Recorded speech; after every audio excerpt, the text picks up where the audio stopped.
کا جو تذکرہ فرمایا وہ ان الفاظ کے ساتھ ہے: حامیم والکتاب المبین۔ اس روشن کتاب کی قسم ہے، انا انزلناہ فی لیلۃ مبارکہ، کہ ہم نے اس روشن کتاب کو اس برکت والی رات میں نازل فرمایا ہے۔ انا کنا منذرین، اور ہم اس کتاب کے ذریعے لوگوں کو ڈرانے والے ہیں۔ فیہا یفرق کل امر حکیم، اور اس رات میں ہر حکمت والے کام کو تقسیم کر دیا جاتا ہے۔ یہ آیات مبارکات ہیں کہ جو شعبان المعظم کی 15ویں رات، یعنی آج جو رات آ رہی ہے، اس کی عظمت، اس کی ضرورت، اس کی اہمیت اور اس کی فضیلت پر دلالت کرتی ہے۔ اب ایک مشہور بات یہ ہے کہ قرآن مجید لیلۃ القدر میں نازل ہوا، اور اس کی تیسری آیت میں اللہ فرما رہا ہے: انا انزلناہ فی لیلۃ مبارکہ، ہم نے اس کو، قرآن مجید کو، روشن کتاب کو مبارک رات میں نازل فرمایا ہے۔ تو مفسرین کرام یہاں تشریح فرماتے ہوئے لکھتے ہیں کہ اللہ تبارک و تعالی نے یک بارگی، یعنی ایک بار سارا قرآن عرش عظیم سے بیت المعمور پہ اتار دیا۔ پہلے آسمان پہ سارا قرآن مجید اکٹھا اتار دیا، اور پھر 22 سال اور کچھ ماہ کے اندر وہ قرآن مجید ضرورت کے مطابق تھوڑا تھوڑا کر کے جبریل علیہ السلام لاتے رہے اور حضور علیہ السلام تک پہنچاتے رہے۔ اور جو مکمل ہوا، وہ جو آہستہ آہستہ بتدریج قرآن مجید لایا جاتا رہا، تو اس کی تکمیل لیلۃ القدر کو ہوئی، 27ویں کو ہوئی۔ اور جو قرآن مجید اللہ تبارک و تعالیٰ نے یک بارگی نازل فرمایا، ایک بار ہی نازل فرمایا، تو وہ قرآن اللہ تبارک و تعالیٰ نے لیلۃ البراءت میں، یعنی شعبان کی جو 15ویں رات ہے، اس میں اپنی طرف سے عرش اعظم سے بیت المعمور پہ اتارا۔ تو حضرات گرامی، یہ جو ماہ مبارک رواں دواں ہے شعبان المعظم کا، اس شعبان المعظم کی فضیلت اور برکتیں جہاں اور بہت ساری ہیں، وہاں یہ بھی ہیں کہ اس میں یہ مبارک رات موجود ہے، ایسی مبارک رات کہ جس میں ہر کام کو تقسیم کر دیا جاتا ہے۔ کون سا کام؟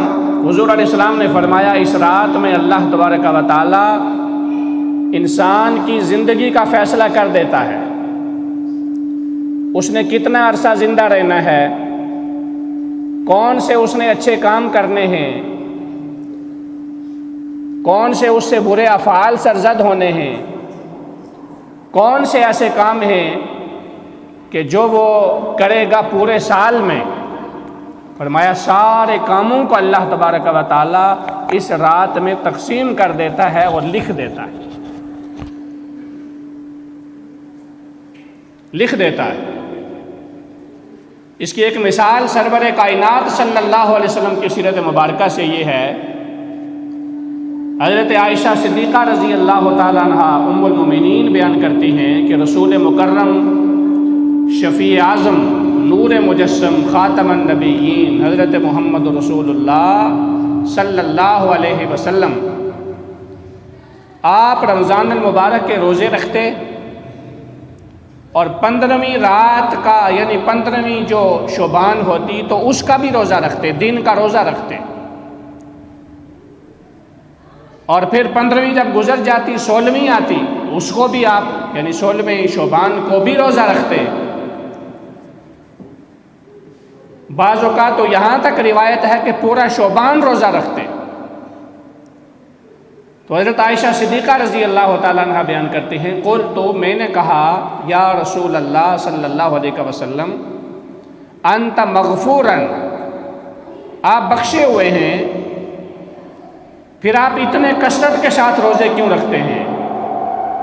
شعبان المعظم کا پورا ماہ 14ویں رات، پھر 15ویں رات، پھر 16ویں رات کو قیام دن کا روزہ، اس کی کیا وجہ ہے؟ تو سرور کائنات صلی اللہ علیہ وسلم نے ارشاد فرمایا اللہ تبارک و تعالی نصف شعبان کی رات کو ہر بندے کے اعمال لکھ دیتا ہے۔ میں یہ چاہتا ہوں کہ جب اللہ کی بارگاہ میں میرے اعمال شب برات کو جائیں تو آخری عمل بھی روزہ ہو، اور جب شب برات کے دوسرے دن کا اعمال کا پہلا جو نمبر لکھا جائے تو اس میں بھی روزہ لکھا جائے۔ اس لیے میں شعبان میں کثرت کے ساتھ روزے رکھتا ہوں۔ جب سرور کائنات صلی اللہ علیہ وسلم کی کیفیت حالت یہ ہے کہ وہ شعبان میں قیام کرتے ہیں، حالانکہ نہ صرف وہ بخشے ہوئے ہیں بلکہ اللہ نے ان کے طفیل، ان کے اگلے اور پچھلے جتنے اکابر تھے ان کے بھی گناہ معاف فرما دیے ہوئے، ان کی بھی لغزشیں معاف کر دی ہوئی ہیں۔ لیکن پھر بھی اگر دونوں جہاں کے سردار، کائناتوں کے سردار، وہ اگر اس شعبان میں روزہ رکھتے ہیں اور نمازیں یعنی قیام کرتے ہیں، رات کو قیام کرتے ہیں، اور کتنا قیام؟ ام المومنین بیان کرتی ہیں اتنا قیام کہ جس میں پاؤں متورم ہو جاتے، پاؤں پر ورم پڑ جاتا، سویلنگ ہو جاتی، اور کہتی ہیں جب میں نے پوچھا کہ یا رسول اللہ صلی اللہ علیہ وسلم اتنا طویل قیام کیوں کرتے ہیں، حالانکہ آپ تو بخشے ہوئے ہیں، اللہ نے آپ کے طفیل، آپ کی امت کے گناہوں کو معاف کیا ہوا ہے، پھر آپ اتنا کثرت کے ساتھ اور اتنا طویل قیام کیوں کرتے ہیں؟ تو فرماتی ہیں حضور سرور کائنات صلی اللہ علیہ وسلم نے فرمایا یا عائشہ تو افلا اکون عبدا شکورا، کیا میں اللہ کا شکر گزار بندہ نہ بنوں؟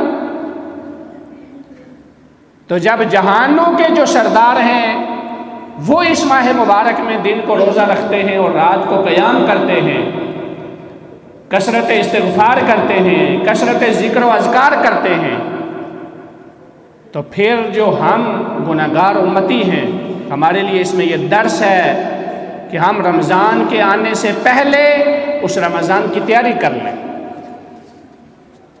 اور وہ تیاری کس انداز کے ساتھ کہ روزہ رکھ کے روزے کی عادت ڈال دی جائے کہ تاکہ جب رمضان آئے تو روزہ رکھنے میں دقت اور مشقت محسوس نہ ہو، بندہ اس کا عادی بن چکا ہو۔ قیام اتنا زیادہ کر لیا جائے شعبان المعظم میں کہ جب رمضان شریف کی راتوں میں کھڑا ہونا پڑے تو وہ انسان کی طبیعت پر گرا نہ گزرے، باری نہ گزرے، بلکہ وہ اس کا عادی ہو چکا ہو اور قیام کرنا پڑے، تراویح پڑھنی پڑے تو اس میں اس کو دقت محسوس نہ ہو۔ پھر اس ماہ مبارک کی جو سب سے اعلیٰ بات ہے وہ کیا ہے؟ عشق والی بات ہے، دلوں کو موہ لینے والی بات ہے۔ وہ کیا ہے؟ وہ نسبت کی بات ہے۔ اور نسبت کیا ہے؟ حضور علیہ السلام نے فرمایا شعبان و شہری، شعبان میرا مہینہ ہے، ورمضان و شہر اللہ، اور رمضان اللہ کا مہینہ ہے۔ ایک اور روایت میں فرمایا رجب و شہر اللہ، رجب اللہ کا مہینہ ہے، وہ شعبان و شہری، شعبان میرا مہینہ ہے، ورمضان و شہر امتی، اور رمضان میری امت کا مہینہ ہے۔ اس روایت میں جہاں حضرت عائشہ نے دریافت کیا تو فرمایا شعبان شہری، شعبان میرا مہینہ ہے، و رمضان شہر اللہ، اور رمضان اللہ کا مہینہ ہے۔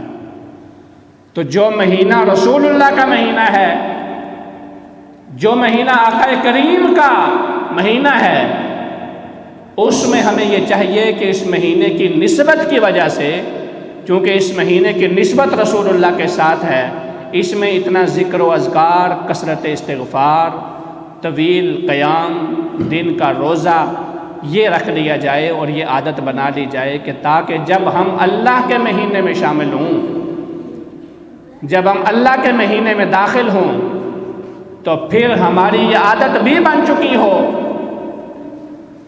صائم النہار کی اور قائم اللیل کی، کہ دن کو ہم روزہ رکھ سکیں بغیر کسی دقت کے، اور رات کو ہم قیام کر سکیں بغیر کسی دقت و مشقت کے۔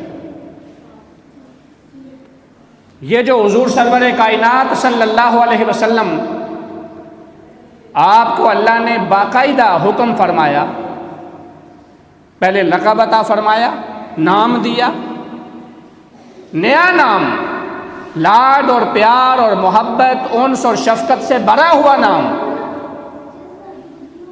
اس پر بھی کثیر روایات موجود ہیں کہ یہ بھی شعبان المعظم میں اللہ تبارک و تعالیٰ نے اپنے حبیب مکرم صلی اللہ علیہ وسلم سے یہ خطاب فرمایا۔ کون سا خطاب؟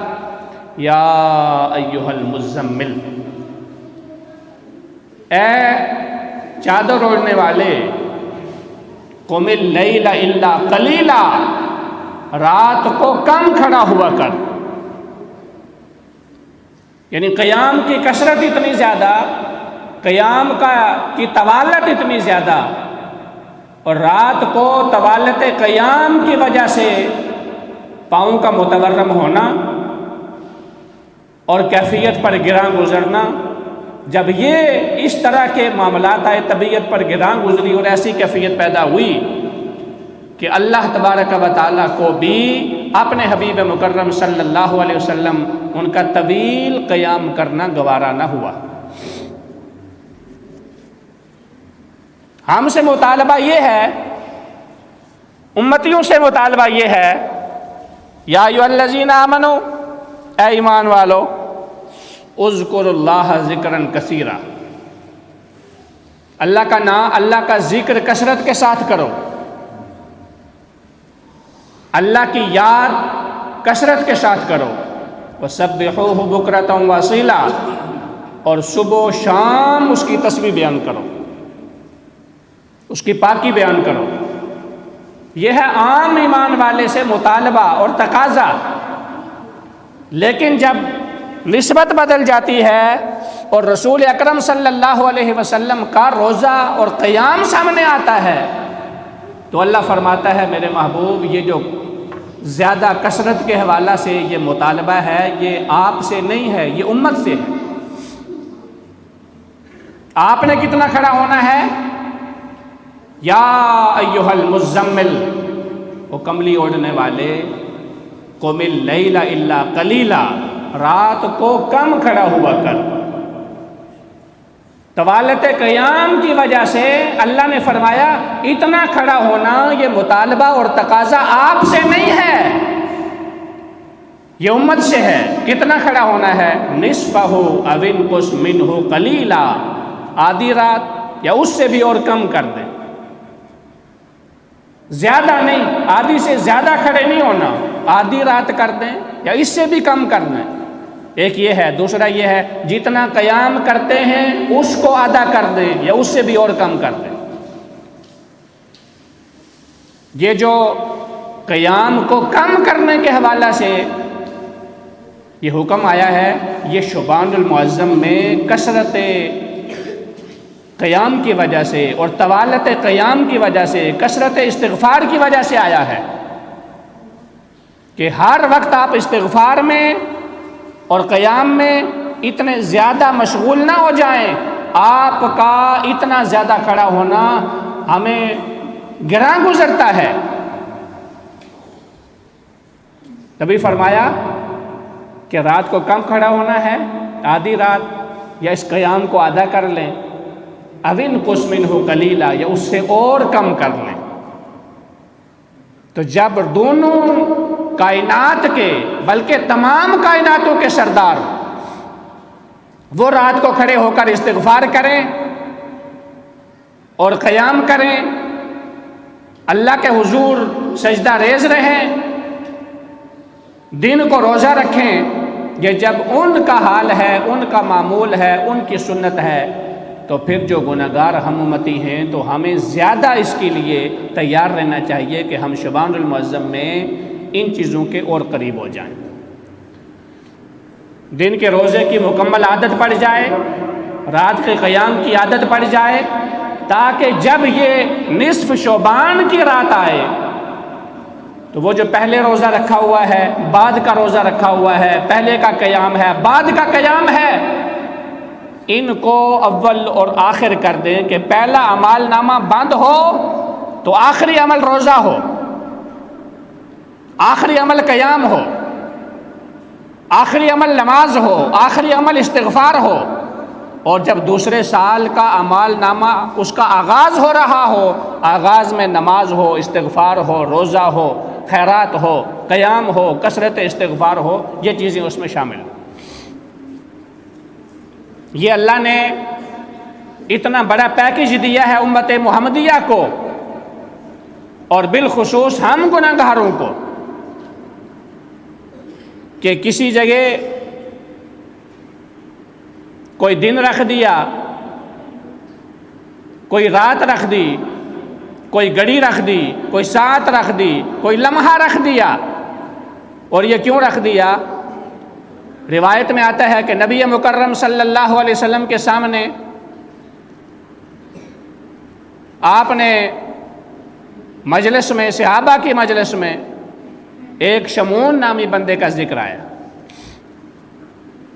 کہ وہ 1000 مہینے عبادت کرتا رہا، اتنے سال قیام میں رہا، اتنے سال روزے رکھتا رہا، اتنے سال استغفار کرتا رہا۔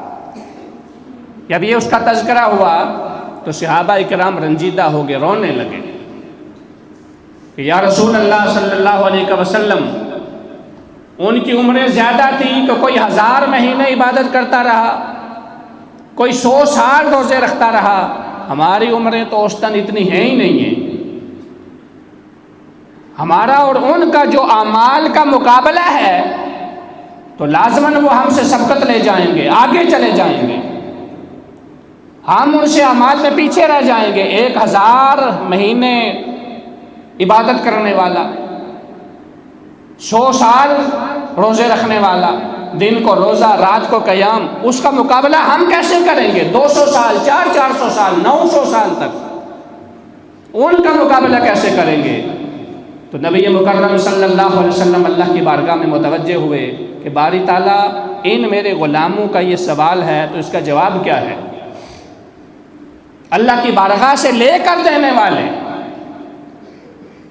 تو حضور سرور کائنات صلی اللہ علیہ وسلم پھر متوجہ ہوئے اپنے غلاموں کی طرف اور فرمایا، میرے غلاموں، اللہ نے تمہارے لیے دنوں میں ایسے دن رکھ دیے ہیں کہ جب تم اس دن پاکی کر کے اعمال کے لیے، نماز کے لیے نکل جاؤ گے، اللہ تبارک و تعالیٰ اس ایک دن کے بدلے میں تمہارے پچھلے سارے گناہوں کو معاف فرما دے گا۔ اس کی ایک مثال آپ کے سامنے رکھنا چاہتا ہوں۔ حضور علیہ السلام نے فرمایا، من توضأ فأحسن الوضوء، جس نے تم میں سے وضو کیا اچھے طریقے کے ساتھ، ثم أتى الجمعہ، پھر جمعہ کے لیے آ گیا، واستمع وانصت، خطیب کو سنتا رہا، خود بالکل خاموش رہا، ڈسٹربنس کوئی نہیں کی، پھر نماز ادا کی، فرمایا اللہ تبارک و تعالی اس کے پچھلے جمعہ سے لے کر اس جمعہ تک کے سارے گناہوں کو معاف فرما دیتا ہے۔ فرمایا وزیادۃ ثلاثۃ ایام، 3 دنوں کا اضافہ کر کے، 8 دن یہ ہو گئے ایک جمعہ سے دوسرے جمعہ، اور فرمایا 3 کا اضافہ کر کے اللہ 11 دنوں کے گناہوں کو معاف فرما دیتا ہے۔ ایک دن ایسا، پھر حضور سرور کائنات صلی اللہ علیہ وسلم نے فرمایا کہ جمعہ کے دن کے اندر ایک ایسی گھڑی ہے، اس گھڑی میں جو بندہ دعا کرتا ہے اللہ تبارک و تعالیٰ اس کی دعا کو رد نہیں فرماتا۔ بعض حضرات نے فرمایا وہ گھڑی 2 خطبوں کے درمیان کی گھڑی ہے، اس میں بندہ جو دعا کرے اللہ اس دعا کو قبول فرما لیتا ہے۔ بعض نے فرمایا وہ گھڑی عصر کے بعد کی گھڑی ہے،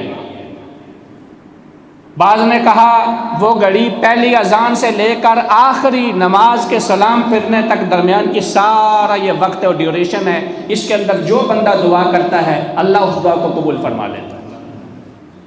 یہ دن کے اندر ایک ایسا گھنٹہ، ایک ایسی ساعت، ایسے ایک گھڑی رکھ دی ہے، اس میں جو بندہ دعا کرتا ہے اللہ قبول فرما لیتا ہے۔ اب یہ جو نصف شعبان کی رات ہے، اس کی فضیلت و اہمیت کیا ہے؟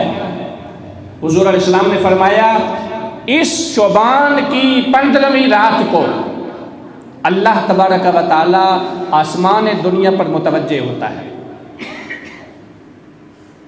بعض روایات میں آتا ہے اللہ آسمان دنیا پر اپنی شان کے مطابق جلوہ گر ہوتا ہے، اور جلوہ گر ہو کے آوازیں لگتی ہیں، زمین پر آوازیں آتی ہیں، ان آوازوں کو جن و انس کے سوا تمام مخلوقات سنتی ہیں۔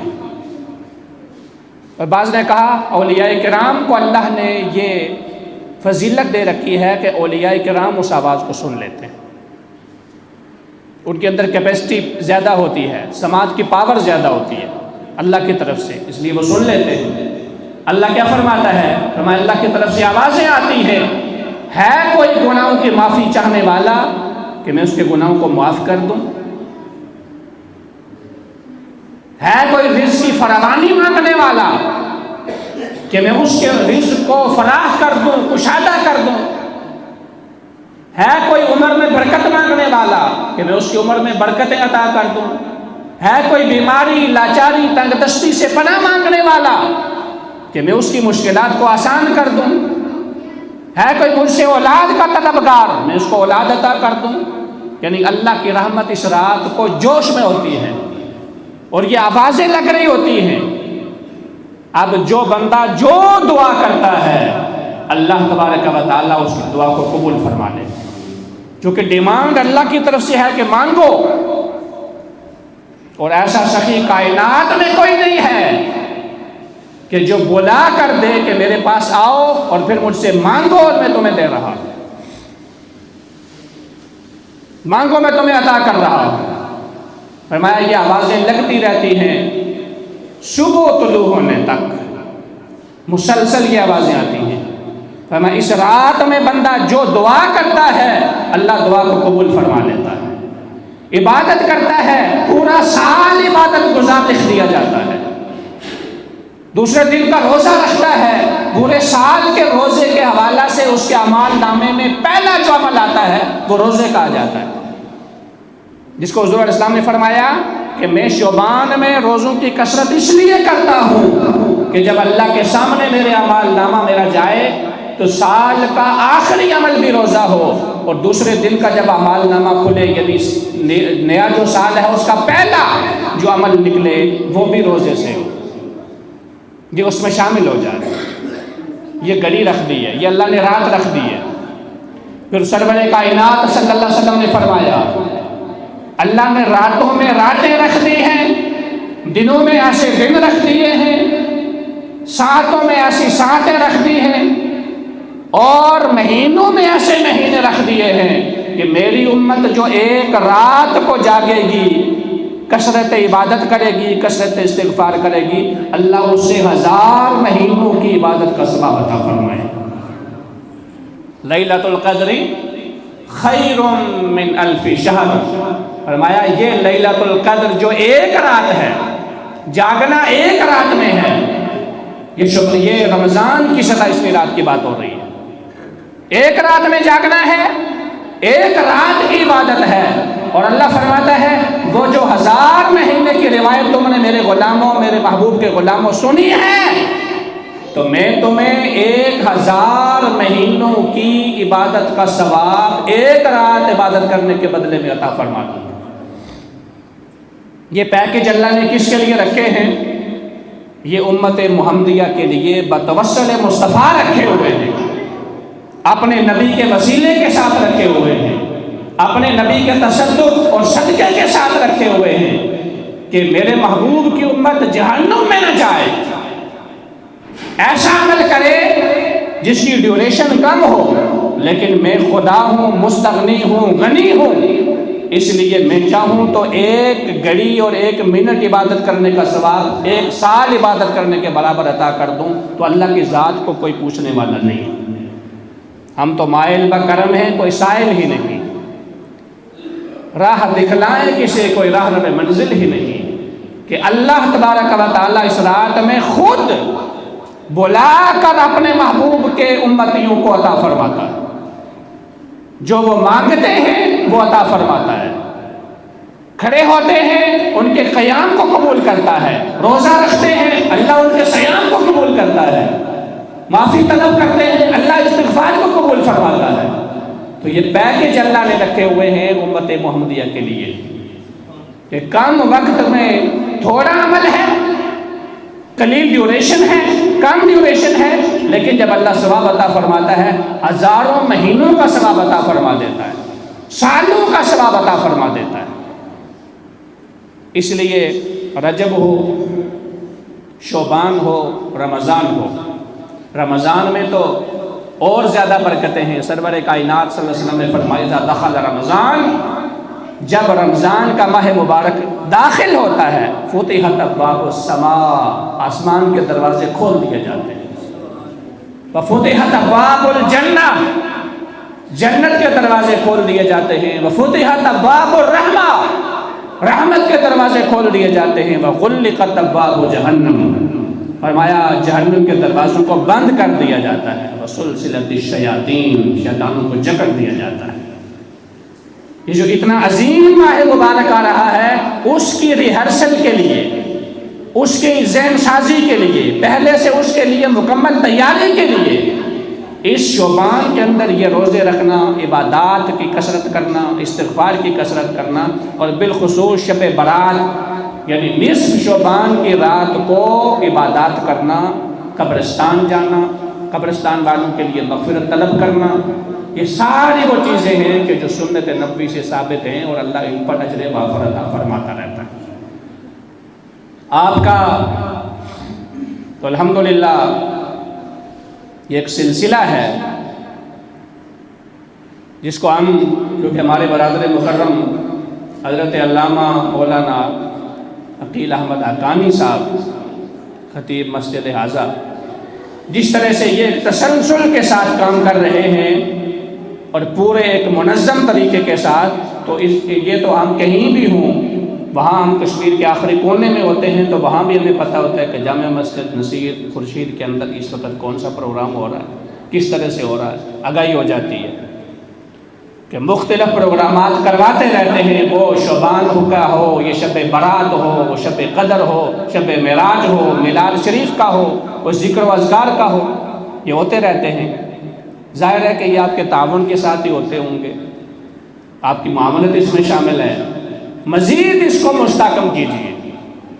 بچوں کا جس طرح پڑھنا، آج صبح ہی میں نے دیکھا کہ بچے یہاں قرآن حفظ کر رہے ہیں، ناظرہ پڑھ رہے ہیں، ان کے ساتھ تعلیم و تعلم میں تعاون اور معاونت کرنا۔ حضور علیہ السلام نے فرمایا کن متعلماً، پڑھنے والے بن جاؤ، او معلماً، اگر پڑھے ہوئے ہو تو پڑھانے والے بن جاؤ۔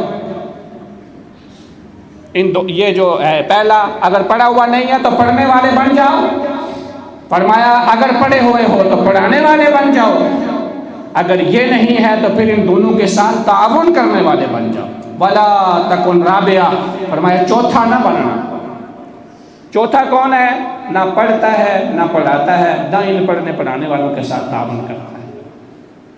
لہذا چوتھا نہیں بننا، تین میں سے ایک ضرور رہنا ہے، یا تو متعلم رہنا ہے، اگر تعلیم حاصل کر لی ہے تو معلم رہنا ہے، پڑھانا والا رہنا ہے۔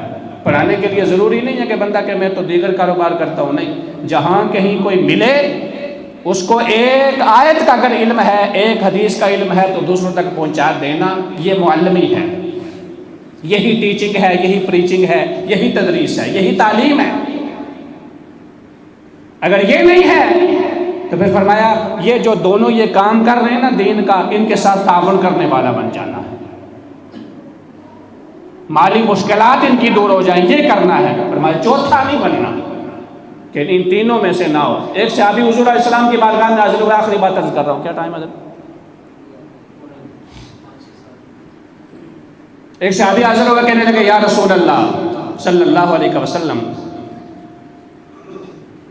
مجھے موت کب آئے گی؟ اس سے آپ کو اندازہ ہوگا کہ یہ جو تعلیم اور تعلم کا سلسلہ ہے، اس کی امپورٹنس کتنی ہے، اس کی اہمیت کتنی ہے۔ حضور علیہ السلام نے فرمایا زندگی اور موت کا علم اللہ کے پاس ہے۔ اس نے پھر سوال کیا یا رسول اللہ مجھے موت کب آئے گی؟ آپ نے فرمایا زندگی اور موت کا علم اللہ کے پاس ہے۔ جب اس نے تیسری مرتبہ پھر پوچھا تو آپ نے فرمایا اگر تو تیسری مرتبہ یہ سوال کر رہا ہے تو پھر سن، تیری زندگی میں صرف ایک نماز سے دوسری نماز کا وقفہ رہ گیا۔ جب اس نے یہ سنا، چونکہ صحابی تھا، یقین پختہ تھا، مستحکم تھا کہ نبی کی زبان سے جو بات نکل رہی ہے یہ عام بات نہیں ہے، کیونکہ نبی اپنی خواہش کے مطابق بولتا ہی نہیں ہے۔ وَمَا يَنْطِقُ عَنِ الْهَوَىٰ إِنْ هُوَ إِلَّا وَحْيٌ يُوحَىٰ، اللہ نے فرمایا میرا حبیب اپنی خواہش کے ساتھ کبھی نہیں بولا ہے۔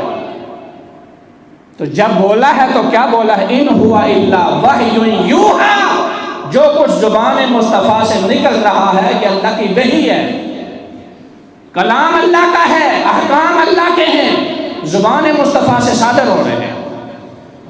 اس لیے صحابی کو یقین ہو گیا اگر میرے آقا کہتے ہیں کہ ایک نماز سے دوسری نماز کا وقفہ ہے پھر اتنا ہی ہے۔ اگلا سوال کیا، کہنے لگا یا رسول اللہ صلی اللہ علیہ وسلم مجھے ایسا عمل بتائیے کہ میں اس قلیل وقت میں کروں تو اللہ مجھے جنت عطا کر۔ کرنا ہے اس تھوڑے سے وقت میں، دوسری نماز کے وقت میں وہاں گھنٹہ رہتا تھا، 2 گھنٹے رہتے تھے، 4 گھنٹے رہتے تھے، اس کا علم نہیں ہے، لیکن وقت تھوڑا تھا، عمل اتنا خاص بتانا تھا جو جنت میں لے جانے والا ہو، جنت میں لے جانے والا ہو۔ تو حضور علیہ السلام نے فرمایا میرے صحابی پڑھنا شروع کر دے، پڑھنا شروع کر دے، اگر پڑھا ہوا ہے تو پڑھانا شروع کر دے، اور فرمایا اگر یہ نہیں کر سکتا ان پڑھنے پڑھانے والوں کے ساتھ معاملت کرنے شروع کر دے۔ فرمایا چوتھا کام نہیں کرنا، یہ تینوں کام تو کرے گا تو اللہ تبارک و تعالیٰ اس تھوڑے سے وقت میں یہ عمل کرنے کی وجہ سے تجھے جنت عطا کر دے گا۔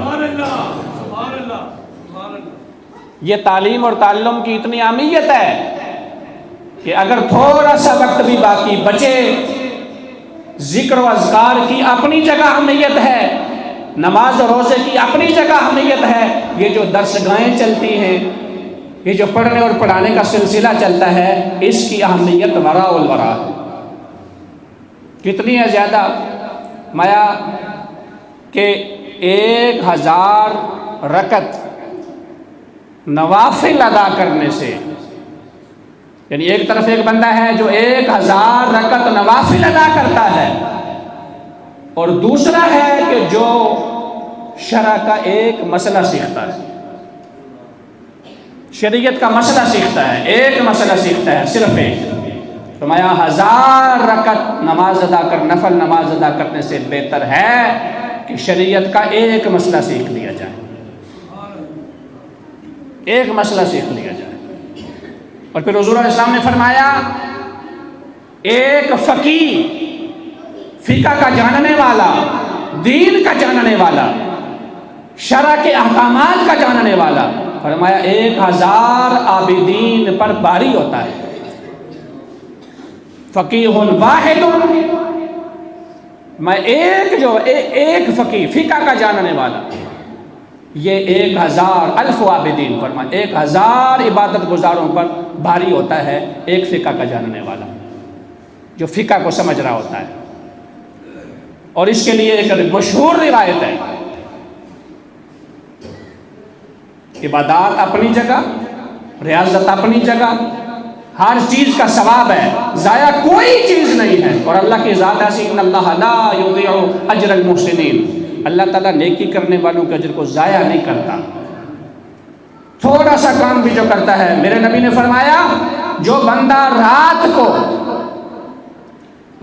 کو سویا ہوا تھا، اچانک اس نے اپنا پہلو جب بدلا، پہلو بدلنے کے ساتھ اس کی زبان سے بے ساختہ اللہ نکل گیا، نہ اس نے سوچا، نہ ثواب کی نیت کے ساتھ کیا، جان بوجھ کر اس نے یہ نام بھی نہیں لیا، بس پہلو بدلا تو لفظ اللہ نکلا۔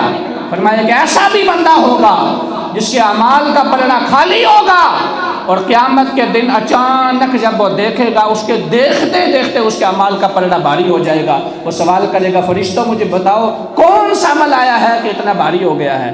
کہا ایک دفعہ تو رات کو جب سویا ہوا تھا تو نے پہلو بدلا تھا، پہلو بدلتے ہوئے تیری زبان سے بے ساختہ اللہ لفظ اللہ نکلا تھا۔ فرمایا اللہ نے اس تیرے لفظ کو قبول کر کے تیرے اعمال کے پلڑے کو بھاری کر دیا۔ یعنی کوئی بھی چیز ضائع نہیں ہے۔ لیکن مشہور روایت ہے کہ ایک چھوٹی سی شیشی لے کر شیطان ایک بہت بڑے عبادت گزار کے پاس آیا اور آ کر کہنے لگا کہ تو اس بات کا اقرار کرتا ہے کہ اللہ اس شیشی میں سے پوری کائنات کو گزار دے، زمین و آسمان اس سے گزر جائیں، کیا تیری عقل مانتی ہے؟ جو کہ وہ کم علم تھا تو وہ انکار کر گیا۔ اس نے کہا یہ تو میری عقل نہیں مانتی، بس پڑھا ہوا ہے، سنا ہوا ہے لوگوں سے، اس لیے مانتا ہوں، مگر نہ عقل نہیں مانتی کہ ایسا ہو سکتا ہے ساری کائنات ایک شیشی سے گزر جائے۔ کہا پھر اسی شیطان نے جا کر ایک عالم کے پاس گیا اور اسے کہنے لگا اس شیشی میں سے کیا کائنات گزر جائے گی اللہ اگر گزارنا چاہے؟ اس نے جواب دیا اس شیشی کی کیا بات کرتا ہے، اللہ اگر چاہے تو 18,000 عالمین کو جمع کر کے سوئی کا جتنا سوراخ ہے اس میں سے گزارنے پر بھی قادر ہے، یہ تو بہت بڑی شیشی ہے۔ تو شیطان کہنے لگا اب اس کے بعد جو میرا حملہ ہے، میری رکاوٹ ہے، وہ علم حاصل کرنے والوں پر ہے۔ اب جو میں نے روکنا ہے وہ شریعت سیکھنے والے، علم سیکھنے والے، قرآن سیکھنے والوں کو روکنا ہے کہ سیکھ کوئی نہ جائے۔ عبادات والوں کو اب کم روکنا ہے، علم والوں کو زیادہ روکنا ہے۔ لہذا علم کے معاملے میں جتنی کمیاں ہیں، کجیاں ہیں، یہ دور ہونی چاہیے۔ اس معاملے میں ہمیں آگے آنا چاہیے، اویئرنیس زیادہ ہونی چاہیے، لوگوں میں آگہی آنی چاہیے۔ اس کے لیے جدید ٹیکنالوجی سے فائدہ مند ہونا چاہیے۔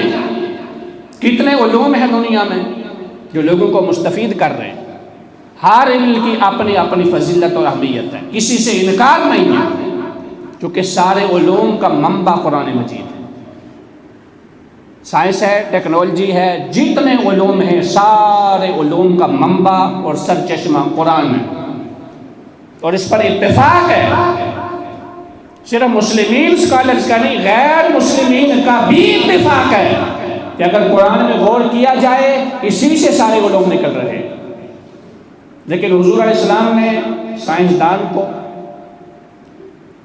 ایٹامک کے ماہر کو، کسی بہت بڑے دولت مند کو، بہت بڑے عبادت گزار کو، اس کو یہ نہیں کہا کہ تو افضل ہے۔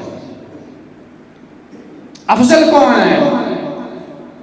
بہتر کون ہے؟ اعلیٰ کون ہے؟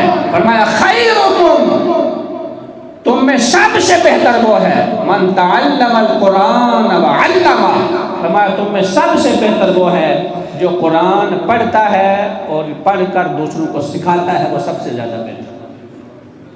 پھر حضور علیہ السلام نے فرمایا جو بچے آپ کو چھوٹے چھوٹے نظر آتے ہیں، امامہ باندھ کے کبھی کبھی یہاں آتے ہیں، ٹوپی پہن کے یہاں بیٹھے ہوتے ہیں، پڑھ رہے ہوتے ہیں، حضور نے فرمایا جو بندہ علم کی خاطر گھر سے نکلتا ہے، من سلک طریقا یلتمس فیہ علما سہل اللہ لہ بہ طریقا الی الجنہ، اللہ تعالیٰ اس علم کے راستے پر چلنے کی وجہ سے اس کے لیے جنت کے راستے کو آسان فرما دیتا ہے۔